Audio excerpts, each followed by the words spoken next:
Effie est avec nous en plateau et va nous parler aujourd'hui de la qualité de vie au travail. Alors, qu'est-ce qu'on entend quand on parle de la QVT ? Victorien, la qualité de vie au travail, qu'on appelle aussi QVT, c'est un sentiment de bien-être au travail qui repose sur quelques critères tels les conditions de travail. Autrement dit, l'environnement physique, technique, organisationnel ou encore relationnel. Ça repose aussi sur la capacité à s'exprimer et à agir.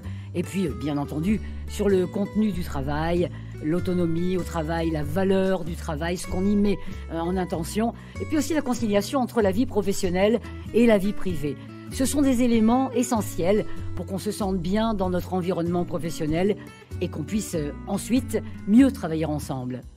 Mais être bien dans son travail, c'est aussi bien s'installer et respecter des gestes, des postures qui vont limiter l'apparition de troubles musculo-squelettiques, ce qu'on appelle aussi les TMS. Et ces troubles musculo-squelettiques concernent, j'imagine, plutôt les métiers dits physiques. Eh bien oui et non. En effet, beaucoup d'activités professionnelles sollicitent le corps, les torsions, les charges lourdes, les gestes répétitifs, mais les activités administratives ne sont pas épargnées. Des lombalgies, des douleurs musculaires, des tendinites, des cervicalgies, ce sont des maux caractéristiques du travail sédentaire. Ils sont en augmentation depuis 1 an, c'est ce que relèvent d'ailleurs les kinésithérapeutes et les ostéopathes. Et l'intensification du télétravail serait l'une des causes principales. Mais alors que faire pour éviter ces pathologies ? Eh bien voici quelques conseils. Pour repérer si votre assise devant le bureau est la bonne, c'est simple. L'angle de vos bras et de vos jambes doit être à 90 degrés. Si nécessaire, remontez votre fauteuil ou trouvez une chaise adaptée. Une petite astuce.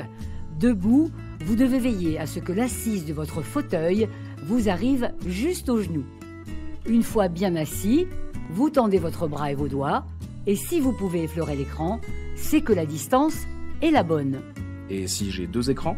Dans ce cas-là, pensez à rapprocher les 2 écrans de façon à vous situer au milieu, puis vous les ajustez de façon à avoir le regard juste en haut de l'écran. Effie, vous évoquiez tout à l'heure l'intensification du télétravail. Alors, justement, comment concilier vie professionnelle et vie personnelle quand on travaille à 2 dans le salon ? C'est vrai que l'idéal, c'est d'avoir une pièce ou un espace dédié au télétravail pour préserver un équilibre entre la vie privée et l'activité professionnelle, mais ça n'est pas toujours si simple. Si c'est impossible, rangez votre matériel une fois la journée de travail terminée, ça sera plus facile de couper. Plus globalement, quand vous travaillez de chez vous, fixez-vous quelques règles.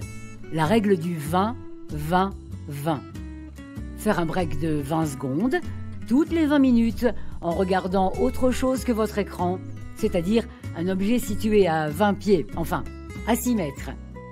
Faire des pauses toniques avec des étirements. Faire de vraies pauses déjeuner et pas devant l'écran.